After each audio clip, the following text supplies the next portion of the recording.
Thanks for having me. My name's Gina. I'm the outreach manager for NOVA, the science documentary series on PBS. So I'm going to share my screen with you.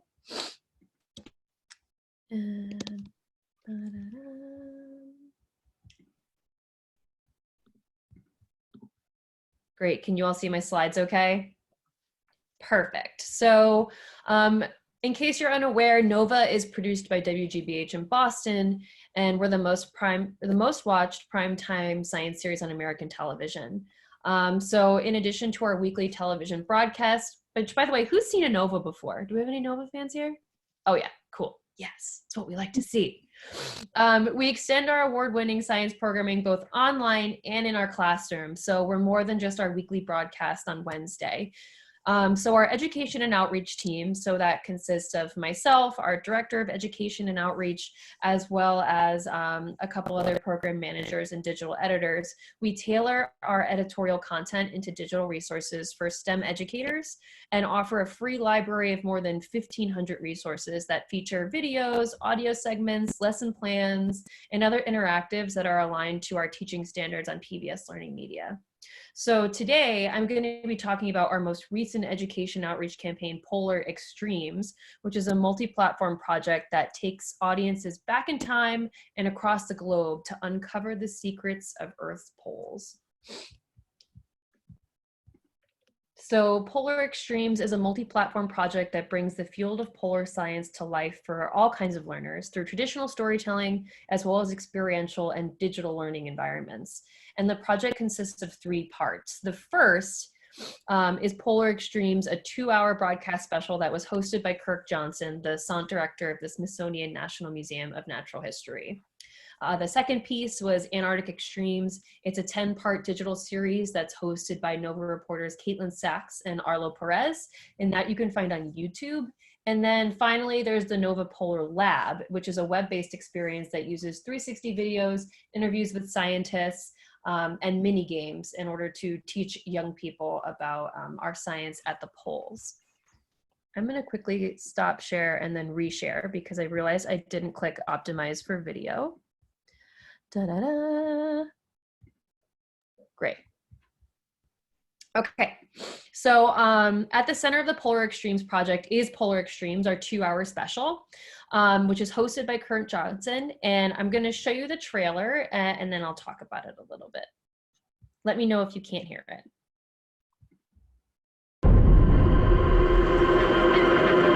The Arctic, the Antarctic, our planet's ice worlds, vast, frozen, and empty. Yet hidden in these rocks, buried under the oceans, Controls overboard, and trapped in the ice, are clues that reveal a totally different past. Oh my God, look at this. Full of surprises. The whole forest. I'm Kirk Johnson, and I'm headed out on an adventure back in time. Just walking around carrying a mammoth tusk. And around the globe, from one polar extreme to the other, to discover an Earth totally different. It just looks like Mars. From the planet we know today. This place is so totally amazing.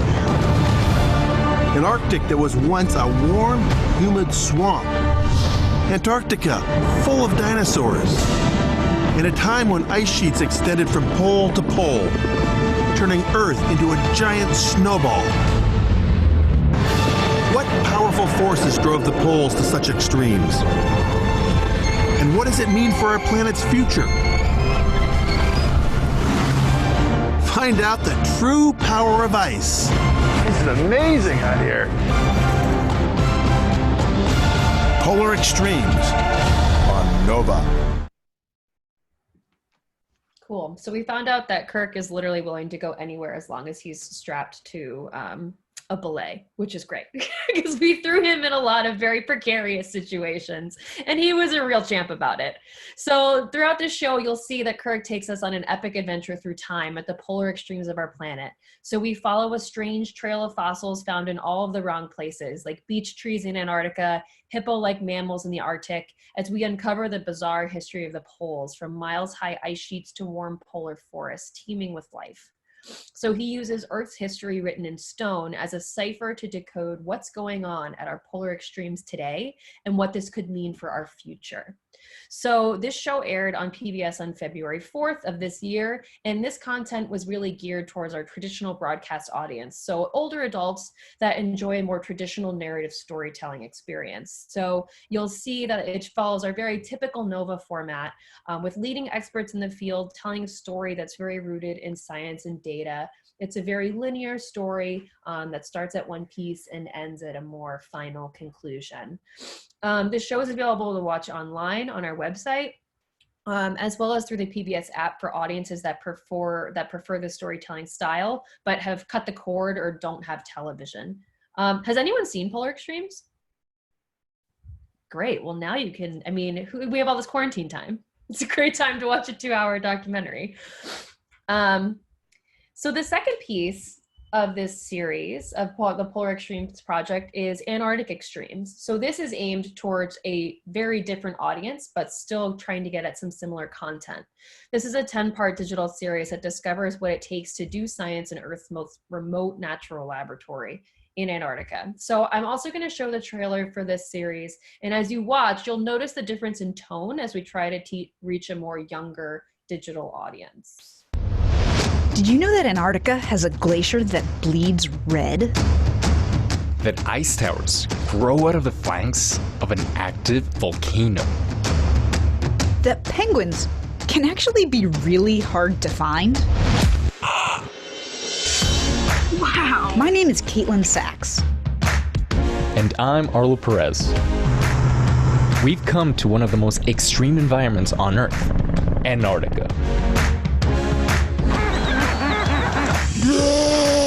All to find out how science is done on the coldest, windiest, most remote continent on the planet. And maybe just a bit of shenanigans. Yeah! It got us cleaning the snowmobiles with a screwdriver. It's hard to sleep because it's always daylight. You keep waking up in the middle of the night thinking, what time is it? What's it like to live at the bottom of the world? Oh man, this is the best place in the world to be a trash man. No flies, no rats, nothing rots. What does it take to be a polar explorer? Nothing ever works exactly how you want it to. When you get here, you have to be ready for that. What are scientists discovering? This is the southernmost mammal on the planet Earth. I have to say, they make some amazing sounds. We're just gonna put it in the bucket. And what happens with all the waste? They're eating your poop. They're eating it? Mm-hmm.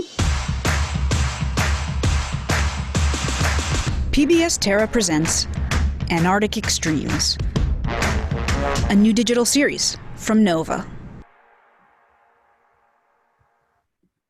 Great. So you'll probably notice how that one looks and feels a little bit different than our traditional broadcast show. So in this 10-part series, our hosts, Caitlin and Arlo, set up shop at the largest research base in Antarctica at McMurdo Station, and they embed with scientists and support staff to find out what it's like to live, work, and do science on our southernmost continent. It's fun and it's quirky, and at times it's really personal. And Caitlin and Arlo are striving to reveal the true Antarctica, a land where science and survival intersect. So over these 10 episodes, each episode takes a look at a different piece of life in Antarctica or a different piece of science that's being done in Antarctica. So they explore magnificent locations from the depths of an ice cave to the peak of Mount Erebus. They reveal the trials and triumphs of life at the bottom of the world. They talk about, what do you eat? What's it like to be disconnected from civilization? How do you stay warm? And as you saw, what do they do with all of the poop down there? That is a very long and graphic episode of what they do with all the poop down there, in case you want to know. So through these 10 episodes, Caitlin and Arlo reveal a world that's harsh and hilarious, but sometimes gross, but always really exciting. And this series was released in partnership with PBS Digital Studios on their new YouTube science channel, Terra. So this was made with a much younger digital audience in mind. Episodes are anywhere from 8 to 14 minutes long, so they can be consumed in really quick, bingeable bites, as opposed to a much longer form story.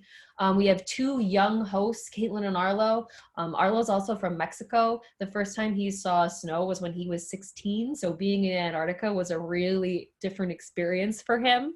And they're still in the beginning of their careers, working with scientists at various points in their career, to give young people a look at what it could be like, what their career could be like, you know, in the beginning or a little further on in their work.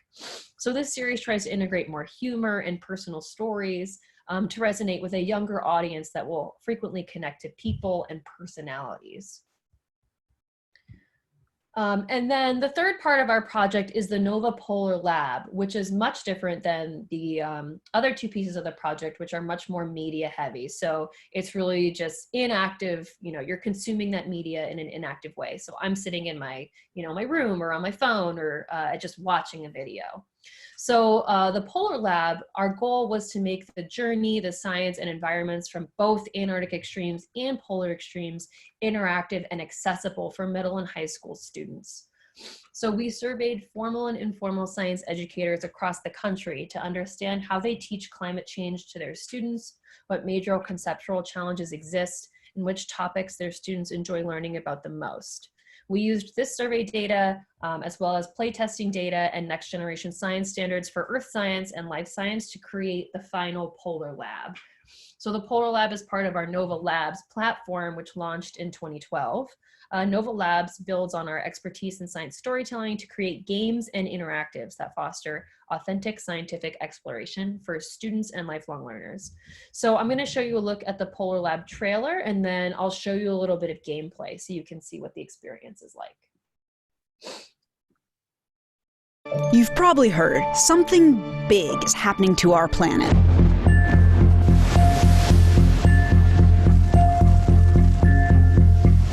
Earth's climate is changing, and there's a lot hanging in the balance. But what does it all mean? And how does it compare to what's come before? It turns out the poles, the Arctic and the Antarctic, have quite a bit to tell us. Locked inside the ice and rocks at the top and bottom of the world are clues about our planet and its climate, where it's been, what's happening now, and where we might be headed. Welcome to the Nova Polar Lab. I'm Caitlin at Polar Lab headquarters, and you're going on quite the journey. We've assembled a team of the best, top-notch scientists to guide you on your expedition. I'll be by your side, and we're all here to help. But it'll be up to you to find the clues and piece them together to answer some pretty big questions. Work your way from pole to pole, hopping from massive glaciers and frozen tundra to world-renowned laboratories.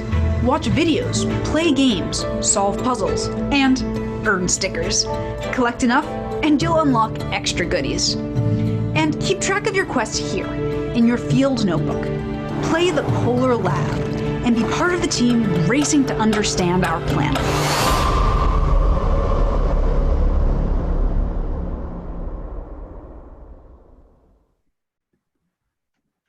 All right, so playing the Polar Lab will help students develop an understanding of Earth's natural climatic variations, hothouse versus icehouse conditions, and how human activity is currently disrupting patterns with potentially global consequences. So the Polar Lab is both an interdisciplinary resource. It's spanning Earth, life, and physical science standards in both middle and high school. So after watching the intro video, you'll be taken to this global navigation page. From here, you can click and rotate the globe to find new destinations and select a location icon. When you select a mission like this, you're taken to a location map that can help track your progress by tallying the number of stickers collected and missions completed. So on mission 1, you saw that there are 3 locations to visit, 8 stickers to collect. And when you're ready, you click explore and you're on your way. So right now we're flying to Ellesmere Island. The first mission takes place on Ellesmere Island, Canada. And although today the area is a treeless tundra above the Arctic Circle, you'll encounter evidence that the environment used to be quite different. Over the course of this mission, you're trying to piece together the clues to determine what the high Arctic was like in the deep past, 50 million years ago. And this is what the 360 environment looks like. So one of the clues you'll use are the fossils that are found on Ellesmere Island. So you'll collect a variety of fossils, you'll piece them together, and then examine the specimen from all angles. So you can click on that jawbone and drag it around. And from there, you'll draw conclusions about the Arctic environment and these animals that lived 50 million years ago. So you have the present day species on the right, you have the fossil you found on the left. You can click and drag them both and check for a match.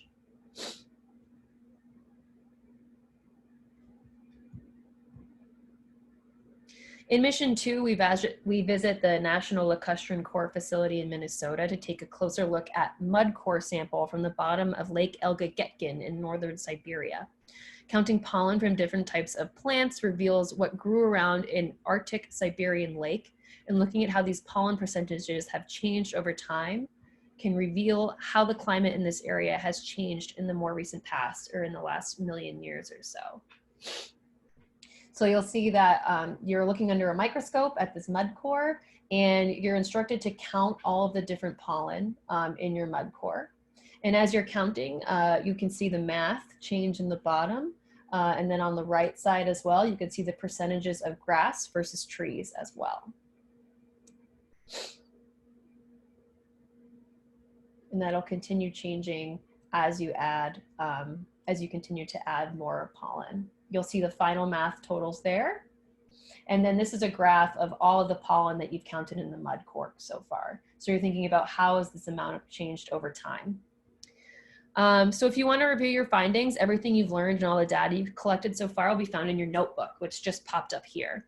It can be referenced at any time while playing the lab by clicking on the pencil icon in the top right-hand corner. And these are just some small pieces of a full hour-and-a-half experience that's meant to immerse players into the world of polar science and climate change over deep time. So I really encourage you to, sign into the Polar Lab and continue playing the other modules for more mini games, 360 videos, and interviews with scientists.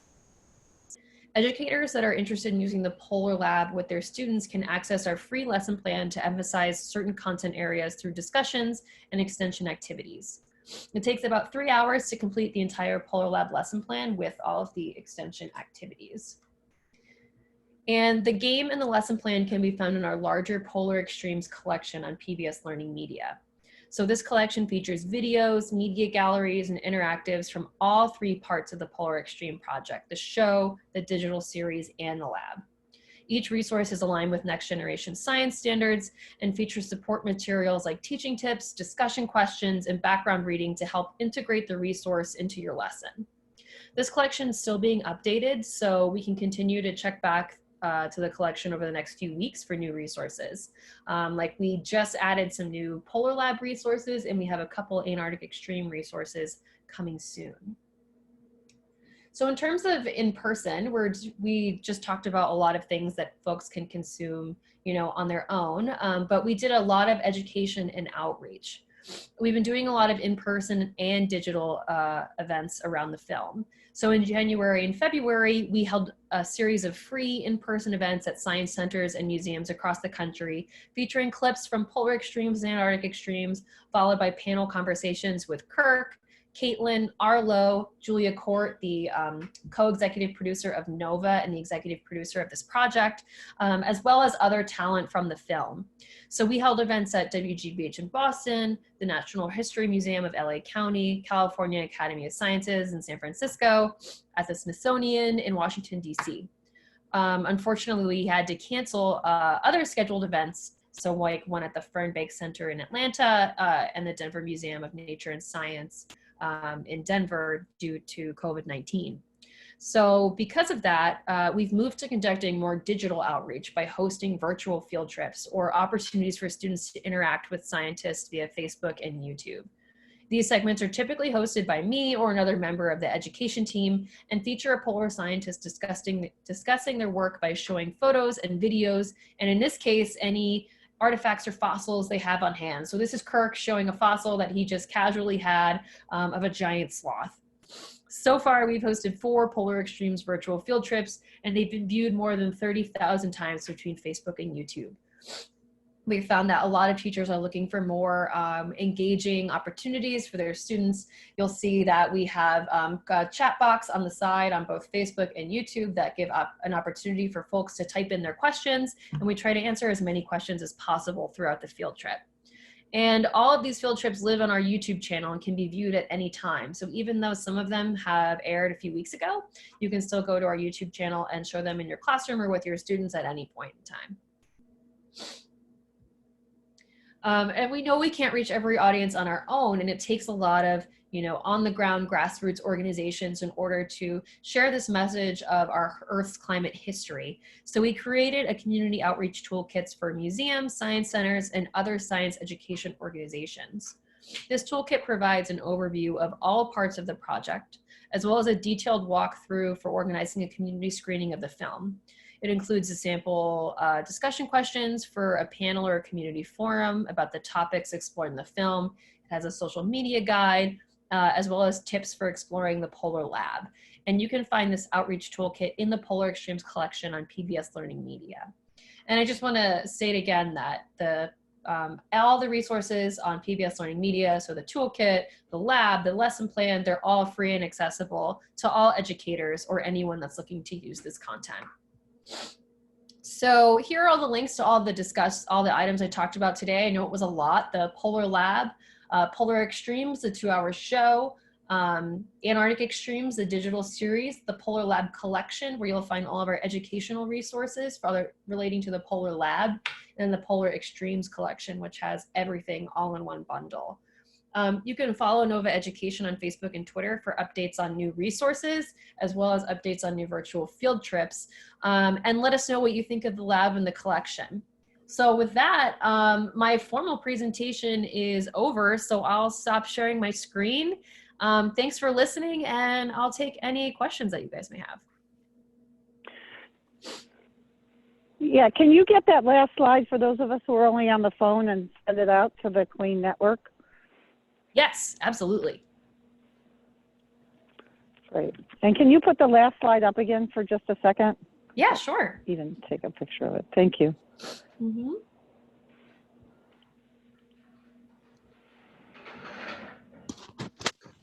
I think there are 2 questions.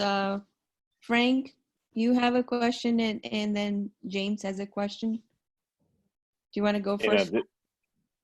Either one. You want me to go? Yeah.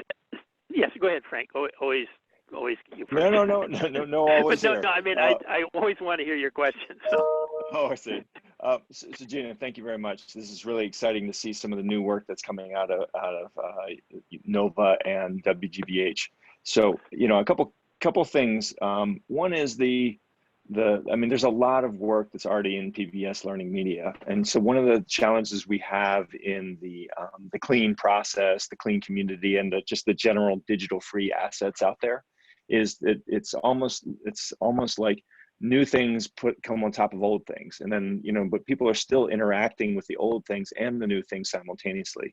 And sometimes the old things really should just stop being accessed. And sometimes they're awesome. And that's one of the challenges why the Clean Collection originally was built. But, so I think one ask would be to, as I noticed that there's like 3 places plus PBS Learning Media where assets are in this space, right? Did I get that right? So there's the 3 that you talked about plus PBS Learning Media is where the educational lessons would reside. Is that correct? Right. So the lab is on its own page, like where you play the lab. Same with the film. The film lives on Nova's website, and the Antarctic Extremes lives on YouTube. So any of the just purely educational resources, so the video clips, the lesson plans, the outreach kit, they all live in PBS Learning Media. I got you. But still, there are some assets that would you access them from PBS Learning Media? Like, is the thing that educators, if they were going to go to one place that would get you to all of it, would it be PBS Learning Media? Yeah, I would say so. So in the Polar Extremes collection, we do have links to all of the pieces of the project. So it'll say, Antarctic Extremes. You can click on that. It'll take you to the YouTube page. And the same with Polar Extremes and the Polar Lab. Ah, I got you. But still, there are some assets that you would you access them from PBS Learning Media? So yeah, I think if you were to direct educators to one place, I would direct them to the collection, and then they can do a bit more exploring from there, because there are other pieces. So we had some original reporting for Polar Extremes done. So a NOVA staff member wrote a story about Thwaites Glacier, and then another NOVA staff member wrote a story about the folks that are protecting polar bears when folks are out working in the field. And while those pieces are fantastic and add to the Polar Extremes project, they're not necessarily in our collection for educators. So the collection can kind of point you to the other pieces where you can do a bit more digging. So the reason I'm asking these questions is, one of the things we do in CLEAN is we have the CLEAN, collection. And I noticed that in one of the educator guides, you point to that. But the, always, I'm the funder of the CLEAN review process. So we continue to build new resources into the CLEAN process. So, I don't know if anybody's ever noticed that the amount of resources in the CLEAN collection stay about the same, but annually we pull out resources that don't work anymore for a whole host of reasons. And then we're replacing them. So it's kind of like the sink and the faucet are always active, about the same right now. So we're adding and removing about the same right now. We're not adding, the collection is not always growing. It's just, it's kind of in a stasis right now. So, I'll make sure that we look at the PBS Learning Media and then the subsidiary pieces to consider as we add to the collection. Just one other quick question. The funders for this, it's interesting, right? That your largest funder was for this, if I remember right, it was like Grummond. Did I get that? Was that the right? So this project was largely funded by the National Science Foundation. Ah, okay. Interesting. Because it doesn't say, I mean, I missed that because I see NASA and Lockheed Martin and other things, but that's more about NOVA Labs. But this was NSF who funded this. Yes. So actually I can pop back. Yes, so National Science Foundation was our biggest funder for this entire project, all three pieces. And through the National Science Foundation, this actually answers a question that I'm seeing in the chat from Patrick. We're actually doing some research with UC Santa Barbara about the differences in storytelling. So we're doing some research with students, high school students. They're playing 20 minutes of the lab, and then they're watching 20 minutes of the Polar Extremes film. And we are going to ask them some questions about, like actual learning objectives. So is there one method over the other where students are learning the best? Is there one method over the other where students are identifying with scientists or kind of working on, their scientific identity, feeling like I have a place in STEM, someone like me can be a scientist, and thinking about science as a collaborative effort. So we're currently working on doing some research about that. So if having a more interactive experience like the lab, so, chatting with the scientists, actually, counting the pollen versus watching the scene in the show of a scientist explaining their science, which is resonating a bit more with our younger audiences. So that research is currently being conducted. Hopefully will be done gathering about the end of the month. And we should have results to share after that. Cool, thank you. Mm-hmm.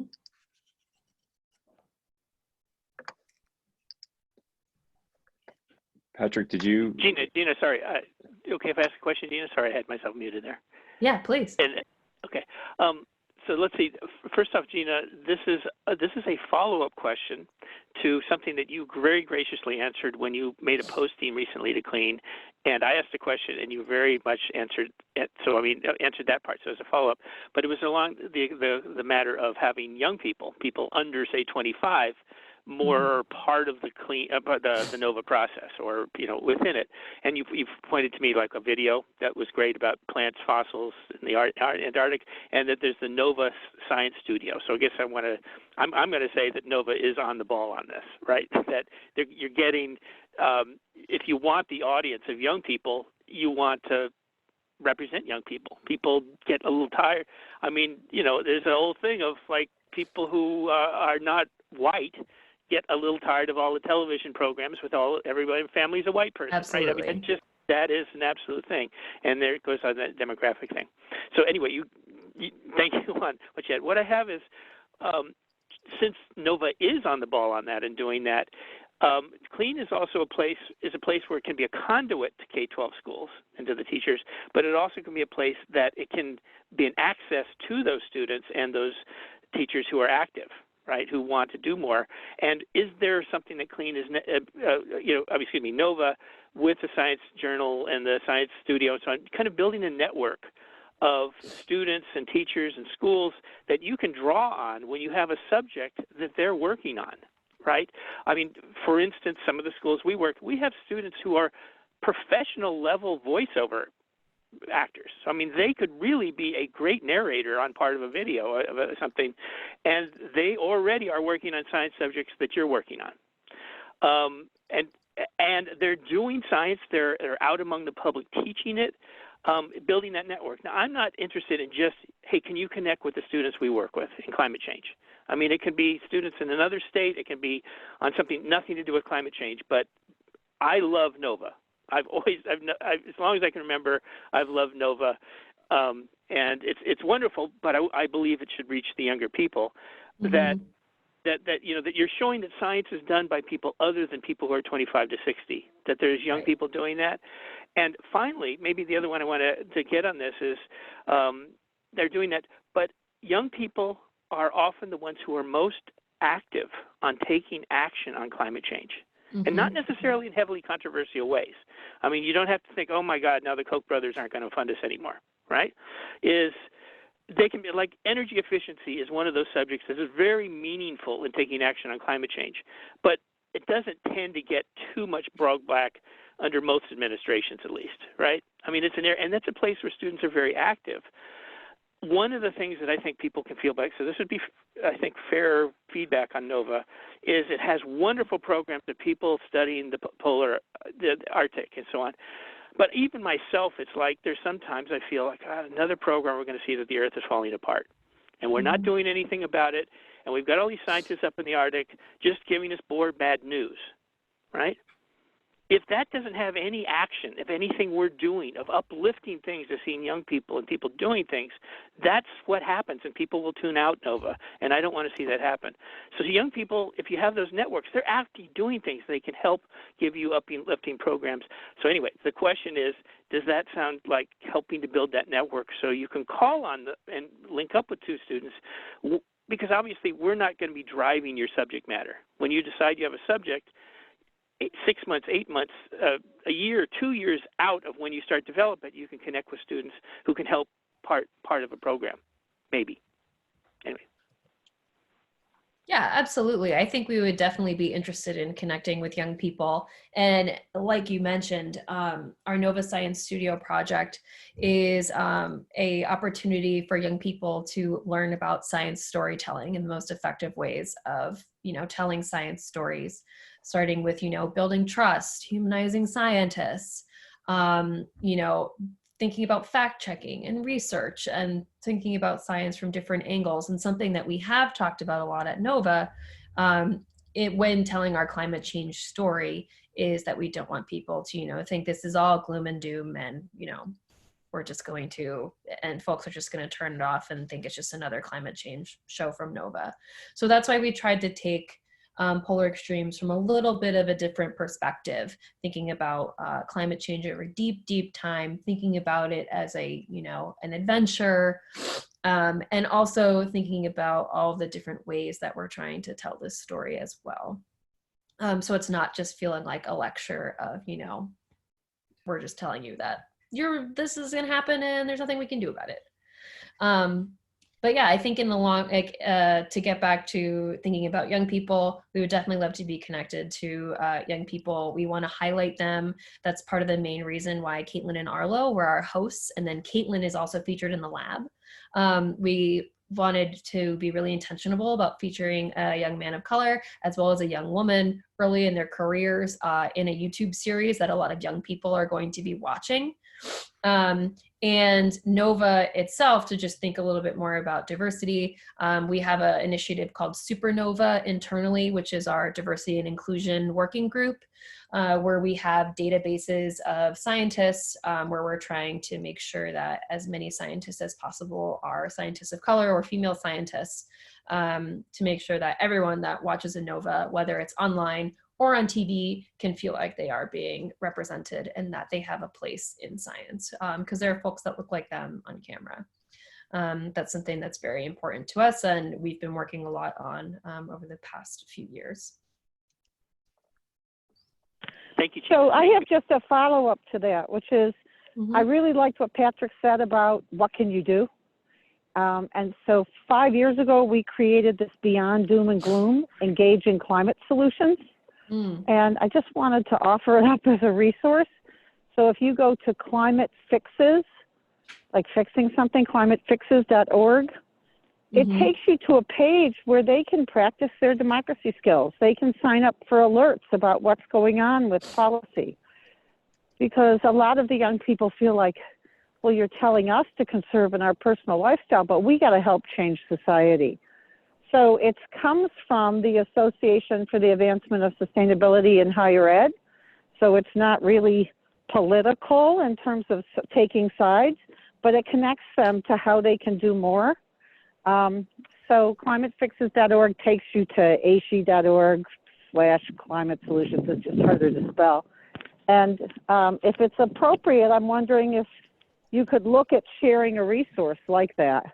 And then also, just for everybody who's on the call, I'm wondering what other resources like that do you have where it actually connects students with action, learning how to be change agents for a better future? Yeah, we actually have another resource for a different show called Decoding the Weather Machine. That was our 2-hour show that came out a few years ago that took a much deeper look at the science behind climate change. And we released an interactive, also on PBS Learning Media, called Choosing Earth's Climate Future. And that's an opportunity for students to learn about mitigation and adaptation techniques. And then they create a community action plan based off of their community of what they think could be ways that they could implement certain strategies to either mitigate or adapt to whatever effects of climate change they'll see in their community. Can you put that link out so that we can take a look at it? Absolutely, yeah. And that's definitely, especially, you know, our social media presence. We do a lot of Environmental Education Month. We like to share resources from partners as well. So if anyone has any, you know, other resources that would partner well with things that we're doing shows on, we love to, you know, share those on our social platforms as much as possible. And I'll pop that link in the chat. Thanks. And I'd be interested in your feedback on that Beyond Doom and Gloom, Engage in Climate Solutions for your use and also anybody else on the call. Yeah, I haven't looked at it, but I would love to take a peek. I'm also just seeing that there's a couple other questions in the Zoom. One from Christy about curriculum include Indigenous scientists and perspectives. So there is a scene, that's something that we have recognized, that Polar Extremes was a very white show. It was a very white male show, which we weren't super excited about. There is a segment in the show that takes place in Shishmaref in Alaska that talks about how Indigenous communities are having to adapt to climate change. So in particularly, it talks about this Indigenous community that relies on the sea ice to hunt seals. And the sea ice isn't nearly as thick and it doesn't nearly go as far out anymore. So they're having to change the way they eat. And also a lot of their houses are physically falling into the ocean. So they're thinking about having to relocate and find a new place to live. So that's definitely something we touch on in Polar Extremes, but not something that we dove really deep in, but something that we do want to continue doing in the future. Other question about how long is our development process for narrative programming? It really depends on the show. I think Polar Extremes has been in the works for, I think, like 3 years, because it was a National Science Foundation project. So it took a lot of time and a lot of planning, a lot of budgeting. But sometimes a NOVA can be, so we're actually releasing a NOVA this week about COVID-19. It was done in 6 weeks. So it depends on the nature of the show. So when we want it to air, if it's a quick turnaround, funding partners and things like that. But usually it can take anywhere like around a year or so to go from idea and treatment to broadcast. I had a question, Gina. My name's Jen Kretzer, and I work for a science museum in Northern New York. And I know you were mentioning that science museums have been, or other like informal science institutions have been using your materials. And I was wondering, or curious if you have any examples of how they might be using them, like right now as they're closed. Like, have you heard what folks are doing or adapting your materials or doing online digital learning? I mean, obviously it's set up for that, but I was curious about it from the science museum perspective. Yeah, I actually haven't heard from science museums how they're using this content at this moment. I mean, the easiest way that you saw was definitely, you know, come in for a screening. I think there are some stations, like local PBS stations, that were actually thinking of doing virtual screening events. That maybe include a few clips as well, and then doing like a Zoom panel discussion, which is something that you can do, and it's easy to organize through the community outreach toolkit. So with the toolkit, you get a digital copy of the film as well as some pre-selected segments. So if you wanted to roll some clips, have conversation, roll clips, have conversation, to do a virtual event like that, that's definitely possible. I think that would be really cool. I think that would be really cool to do something like that. Yeah, absolutely. And if anyone that's interested, any, science museums or organizations that are interested in doing an event like that, can just reach out to me or the Nova Education website or the Nova Education email, and we can connect you with some clips, as well as with a copy of the toolkit that has, the discussion questions, the event formats, social media tweets, or anything else you may. We also have a pre-made graphic for your event, so you just kind of plug in your information and then you can send it out for any sort of event that you may want to host. Okay, great. I might reach out to you about that. Please do. Yeah. Thanks. I'm actually going to put my email in the chat box for anyone that would like to reach out about that. Gina, I think there's one more question in the chat from Emily. How long is your development process for narrative programming? She got it already. Yep. Go ahead, Emily. No, she got it already. Yeah, we briefly talked about that, where it can be anywhere from 6 weeks to about 3 years, depending on the size and scope of the project. I missed it completely. I'll have to depend on the recording for that. The short story is Polar Extremes, because it was so large, took a little bit closer to 3 years. There's multiple projects as well. We also did it through the NSF. So there was a lot more thinking and, writing, rewriting behind it. But we're doing a show about COVID-19 coming out on Wednesday that was done in 6 weeks, from, first interviews to color collection and online. So it depends a little bit on when we want the show to air and how quick of a turnaround that it's meant to be.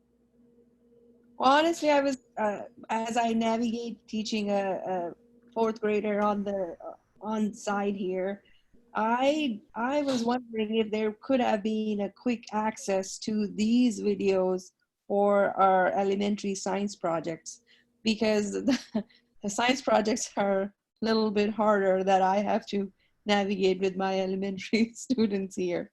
And I wish, had they gotten a chance to interact with scientists or watch some of these polar videos or something like that, they would have been more fun. So. Yeah, that's why we're trying to have as many of the virtual field trips as possible. So we did 3 in April for our Environmental Education Month. And we had a lot of 4th graders, we had a lot of 5th graders, and the scientists were great answering questions about, like, where's the most extreme place you've been, or, if I want to pursue polar science, what classes should I take? Are there any extracurriculars or, any other activities that I can think about pursuing? And while a lot of our content you'll see on PBS Learning Media is geared towards an older audience, so I would say 6th through 12th grade, a lot of our in-person discussions are very family oriented, and can be geared for any age or any, learning level, because our scientists, we don't just put anyone on camera. So before we have a virtual field trip, we make sure we chat with them, make them very aware that you're gonna, probably have some 4th graders on, and they're not gonna have the same knowledge as a 6th grader or 11th grader. So we're preparing them for those situations so they can really meet students where they're at. Thank you. Mm-hmm. Other questions? Oh. Yes, I'm seeing one in the chat about Shishmaref offering understandings of oral history. Oh yeah, that would be really cool. We haven't discussed it at all. And I know that on PBS Learning Media, there is actually a collection about Alaskan natives and climate change. Sorry, I'm actually currently looking for it right now. And I can pop it in the chat. But that's not something NOVA has currently done, other than the anything about climate change. And as folks have pointed out, Ralph is also on the call. Ralph, am I missing anything? I don't think we've thought about that before. As I call you out. Oh, sorry for jumping in, y'all. But thank you so much again for having this conversation around this really incredible and exciting project. I think Gina, you've covered it.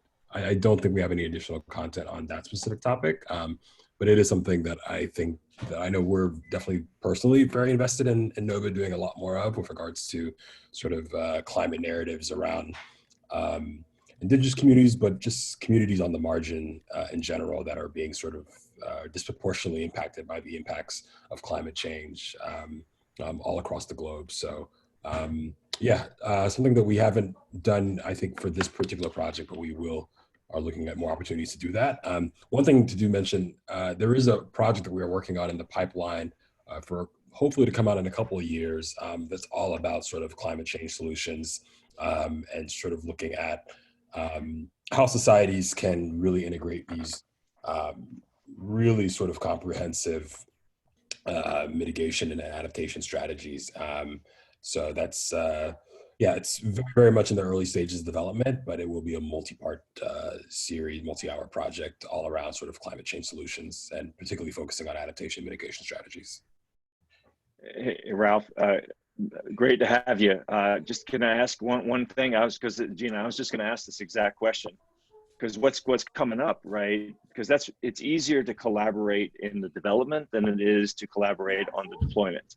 And so if there's, especially Ralph, what you just said, I mean, one of the things that we're finding in our community is it's about what communities are already doing.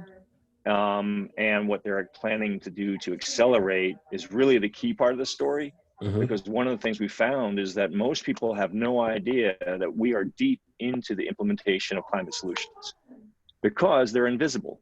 And it's only with the efforts of organizations like yours and the educators of all forms that we're working in this community where that becomes visible.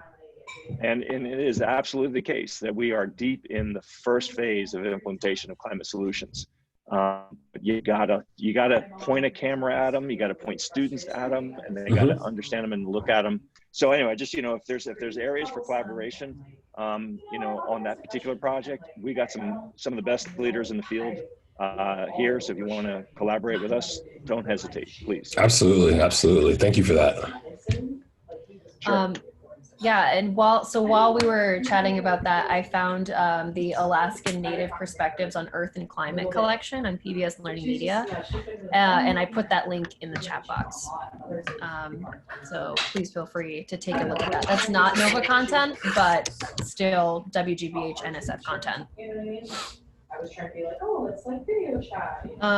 And I see this one other question about when you say virtual field trip, you're talking about live events. Correct. So they are live, but we record them and we put them on our YouTube channel for folks to watch later. So even if you can't tune into, we usually do our virtual field trips on Wednesdays at 1 p.m. 1 p.m. Eastern, 10 a.m. Pacific. So if you can't tune in at that time, they will permanently live on our Facebook and our YouTube channel. So if you wanted to go back and watch any of the virtual field trips we've hosted, you absolutely can. And they all live on our YouTube or Facebook channel.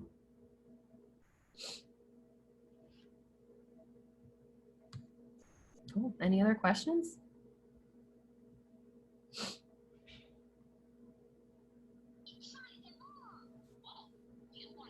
I think those are all our questions. Any other thoughts? Can you say hi?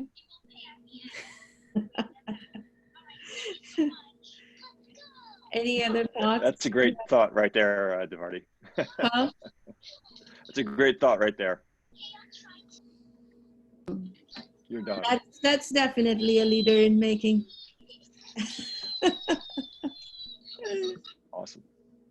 Well, thanks for your time and, all your questions. And if you ever have any other questions, you can email me. I threw my email in the chat. And you can always find more information on our Facebook and YouTube and Twitter channels. We're posting all the time.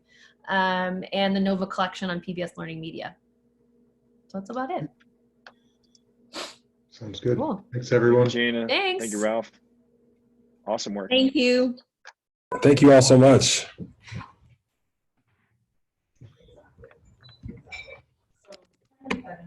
Thank you.